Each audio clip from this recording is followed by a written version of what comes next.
السلام علیکم لیڈرز، میں ہوں رابی راول اور آپ اس وقت موجود ہیں میرے چینل رابی راول ناولز پر۔ تو آج ہم لوگ ریڈ کرنے والے ہیں ایپیسوڈ نمبر 57۔ تو امید کرتی ہوں کہ آپ لوگ ٹھیک ٹھاک ہوں گے، بالکل خیریت سے ہوں گے۔ تو میں نے آپ لوگوں سے یہ کہنا تھا کہ ابھی تک آپ لوگوں کو مجھے کوئی رسپانس نہیں مل رہا، حالانکہ میں یوٹیوب پر ایک ایپیسوڈ پہلے اپلوڈ کرتی ہوں اور ایف بی پہ بعد میں ایک پیچھے آتی ہے ایپیسوڈ، اس کے باوجود بھی آپ لوگوں کا یہ رسپانس ہے۔ مجھے ہوتا ہے کہ میں فیس بک پہ دوں نہ دوں، لیکن میں یوٹیوب پہ دے دوں، حالانکہ مجھے فیس بک سے اتنا زبردست رسپانس آ رہا ہے نا، لیکن اس کے باوجود مجھے یہ ہوتا ہے کہ میں یوٹیوب پہ دے دوں اور آپ لوگوں کا آگے سے یہ رسپانس ہے۔ تو پلیز اپنے رویوں کو تھوڑا سا ٹھیک کریں اور اپنی انگلیوں کو تھوڑا سا حرکت میں لائیں اور تھوڑی بہت ٹائپنگ کر کے کمنٹ بھی پاس کر دیا کریں کہ آپ لوگوں کو ایپیسوڈ کیسا لگا ہے، اور جانے سے پہلے لائک بھی کیا کریں اور سبسکرائب بھی کیا کریں۔ تو چلیں ریڈ کرتے ہیں ناول کو۔ ناول ہے نفرت اور محبت سے رقم عشق کی داستان، ایپیسوڈ ہے 57 اور تحریر ہے رابی راول کی۔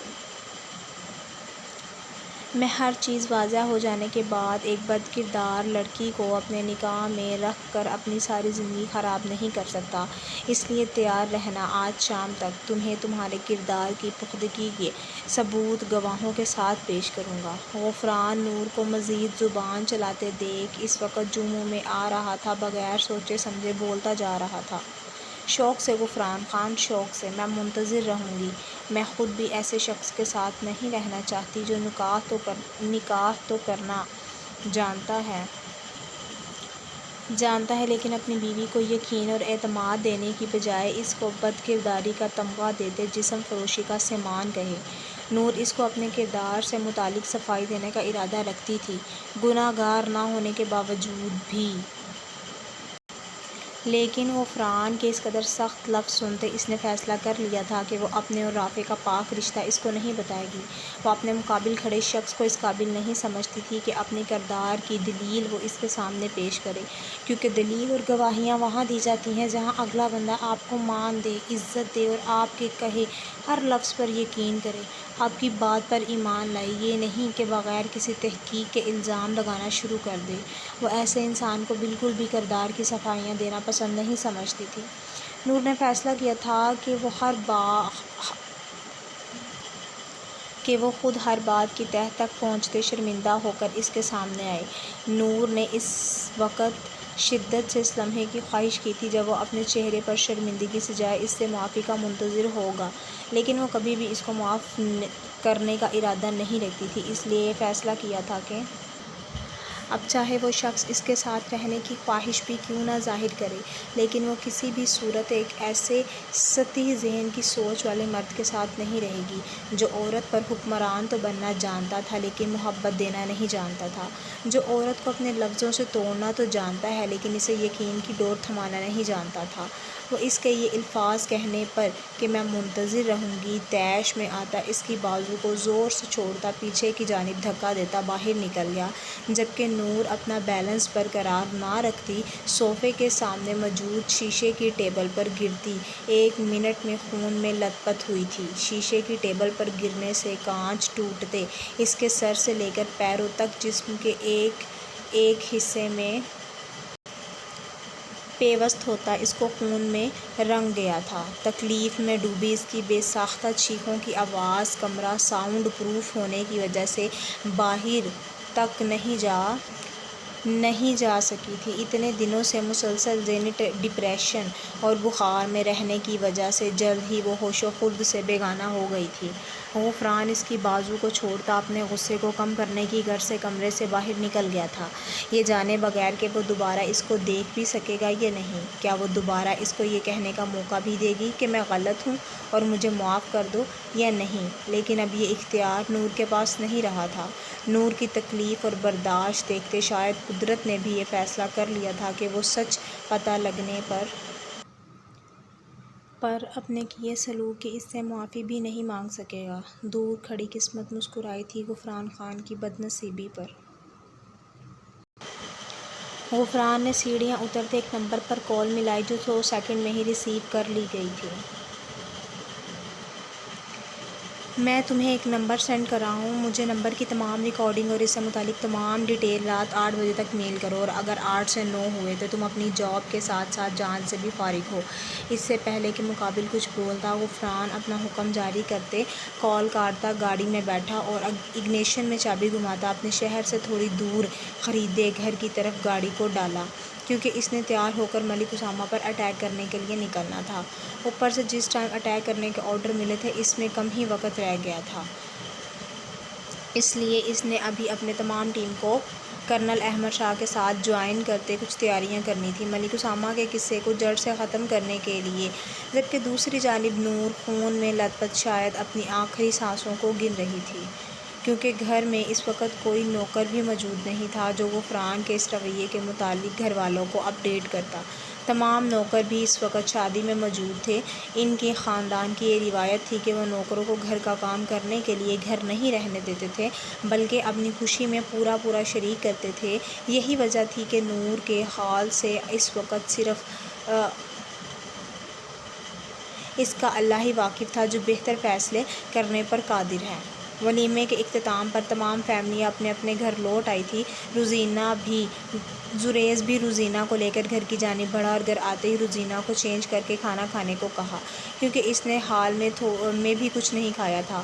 وہ زریز کے کپڑے چینج کرنے والی بات پر چپ چاپ چینجنگ روم کی جانب بڑھ گئی۔ زریز کو یہی لگ رہا تھا کہ شاید وہ آج بھی اس کو وقت نہیں دے سکتا، اسی لیے وہ چپ ہے۔ زریز اپنے مشن سے فارغ ہوتے اس کو مکمل طور پر منانے کا ارادہ رکھتا تھا۔ روزینہ کے کپڑے چینج کرنے کے دوران وہ اپنی وردی نکال کر بیڈ پر رکھنے لگا کہ روزینہ کو کھانا کھلا کر وہ آرام سے تیار ہوتا اپنے مشن پر جا سکے گا۔ ابھی وہ وردی نکال کر بیڈ پر رکھ رہا تھا کہ روزینہ پنک کلر کی شلوار قمیض میں ملبوس دھلے چہرے کے ساتھ باہر آئی۔ فریش ہو گئی میری جان؟ چلو تم تھوڑا سا انتظار کرو اور بال وغیرہ سلجھاؤ، تب تک میں فریش ہو کر آتا ہوں۔ زریز کی جانب سے ابھی 1 گھنٹہ پڑا تھا، اس لیے وہ وارڈروب سے ٹراؤزر شرٹ نکالتا روزینہ سے بولتا فریش ہونے چلا گیا۔ زریز ٹراؤزر شرٹ میں ملبوس بالوں کو تولیے سے رگڑتا باہر نکلا تو روزینہ کو ڈریسنگ کے قریب بیٹھے دیکھا، جو اس وقت سر کو جھکائے ہاتھوں میں لگی مہندی کو بہت غور سے دیکھ رہی تھی، جیسے اس سے زیادہ ضروری اور کوئی کام نہ ہو، جبکہ گیلے بال ابھی تک پشت پر بکھرے تھے جن سے پانی کے قطرے ٹپکتے اس کی پشت کو بھگو رہے تھے۔ وہ اس کے بھیگے بھیگے سراپے سے نظریں چراتا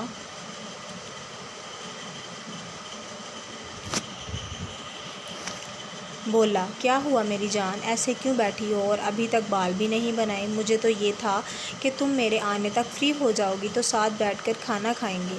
زریز اپنے بالوں کو بناتا بولا۔ جب اس کی بات کا روزینہ نے کوئی جواب نہ دیا تو دوبارہ مخاطب کرتا بولا، کیا ہوا میری جان؟ سب ٹھیک ہے؟ کیا کوئی مسئلہ ہے؟ وہ زریز کے بولنے پر اب کی بار بھی چپ تھی۔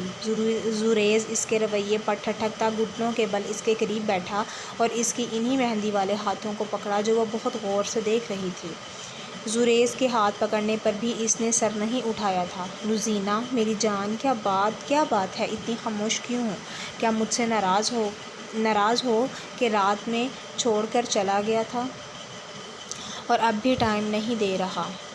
تو جان، اس کے لیے میں نے رات کو سوری بولا تھا نا، اب بھی بولتا ہوں۔ وہ دونوں کان پکڑ کر سوری بولتے اس کے چہرے کو ہاتھوں کے پیالے میں بھرتے اونچا کیا، لیکن اس کے آنسوؤں سے تر چہرے کو دیکھ کر حیران ہوا۔ میری جان کیوں رو رہی ہے؟ کسی نے کچھ کہا ہے؟ کوئی مسئلہ ہے تو مجھے بتاؤ تو صحیح میری جان، لیکن ایسے رو مت۔ وہ اس کے آنسو صاف کرتے بے چین ہوتا استفسار کرنے لگا۔ وہ تڑپ ہی تو اٹھا تھا اس کی نیلی آنکھوں میں آنسو دیکھ کر۔ وہ تو ہمیشہ ان آنکھوں کو مسکراتے دیکھنا چاہتا تھا، لیکن ایک ہی رات میں وہ اس کی آنکھوں میں آنسو لانے کی وجہ بن گیا تھا، اور یہ چیز زریز سے کسی صورت بھی برداشت نہیں تھی۔ زریز کے اس قدر بے چینی سے پوچھنے پر روزینہ نے نفی میں سر ہلایا۔ کوئی مسئلہ نہیں، کسی نے کچھ نہیں کہا، آپ نے بھی نہیں، لیکن میں خفا ہوں آپ سے۔ وہ اپنی نیلی سرخ آنکھوں اور گلابی گالوں سے زریز کو دیکھتی بولی۔ گال رونے کی وجہ سے سفید سے اپنی رنگت بدل کر گلابی ہو گئے تھے۔ کیوں خفا ہے مجھ سے میری جان؟ وہ اس سے اتنے مان سے خفا ہوئی تھی کہ وہ اس سے پوچھے بغیر نہ رہ سکا کہ وہ اس سے کیوں خفا ہے۔ زریز اس سفید اور گلابی گڑیا کو اتنے مان سے خفا ہوتا دیکھ اپنے اندر سکون اترتا محسوس کر رہا تھا۔ آپ رات کو چلے گئے تھے تو مجھے بعد میں یاد آیا کہ مجھ سے اپنے بال نہیں سلجھائے جاتے۔ بابا کے گھر بھی میں اپنے بال نوری سے یا پھر اسفند بائی سے بنواتی تھی۔ میں نے سوچا کہ کوئی بات نہیں، اگر آپ چلے گئے ہیں میں اماں بی سے بنوا لوں گی، لیکن اماں بی نے کہا کہ میرے بال پارلر والی نے بہت زیادہ الجھا دیے ہیں، ان کے بازو میں درد شروع ہو گیا ہے، لیکن میرے بال سلجھنے میں ہی نہیں آ رہے۔ انہوں نے مجھے کہا کہ ابھی تم سو جاؤ، صبح ہوتے آپ سے بنوا لوں۔ میں نے آپ سے صبح کہنا تھا، لیکن آپ صبح بھی جلدی غائب ہو گئے اور مجھے ڈرائیور کے ساتھ پارلر بھیج دیا۔ پارلر والی نے میرے آدھے بال بنائے اور اتنے زیادہ توڑ دیے، اور جو بنائے وہ اتنے برے طریقے سے کہ میرے سر میں درد شروع ہو گیا اور ابھی تک رکنے کا نام نہیں لے رہا۔ وہ دوبارہ اپنے درد پر ہچکیوں سے روتی بولی، اور اب میں بال کیسے سلجھاؤں جو کل کے سلجھنے کا نام نہیں لے رہے اور اب مزید الجھ گئے ہیں۔ اب آپ بھی کہہ رہے ہیں کہ بال بنا لو، تو مجھ سے نہیں بنتے بال۔ آپ ایسا کریں، مجھے میرے گھر چھوڑ آئیں۔ وہ سو کرتی بول رہی تھی جب گھر جانے والی بات پر زریز نے اس کے لبوں پر انگلی رکھتے اسے چپ کروایا۔ ابھی سلجھ جاتے ہیں، لیکن نہ تو اب رونا ہے اور نہ ہی گھر جانے کی بات کرنی ہے، ٹھیک ہے؟ وہ اس کی سوجی آنکھوں کو لبوں سے چومتا بولا اور کھڑے ہو کر اس کے بال بنانے لگا۔ بال واقعی بہت الجھ چکے تھے، اور پھر زریز نے پہلے کبھی کسی کے بال بنائے بھی نہیں تھے۔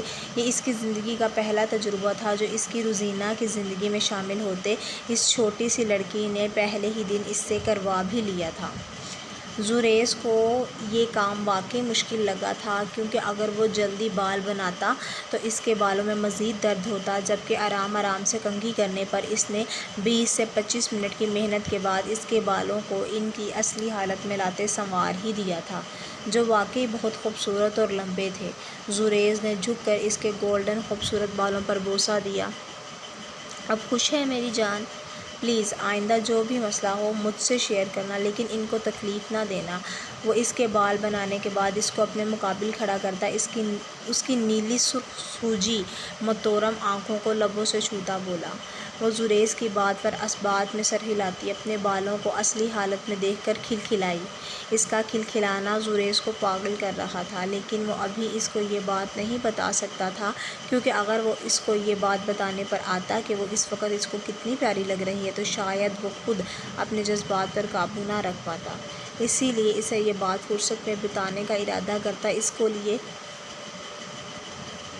صوفے کی جانب بڑھا، جہاں کھانا 10 منٹ پہلے ہی میڈ کے ہاتھوں آ چکا تھا جب وہ اس کے بال بنا رہا تھا۔ کھانا کھانے کے بعد وہ ٹرے کو باہر رکھ کر آیا اور روزینہ کو لیے بیڈ کی جانب بڑھا۔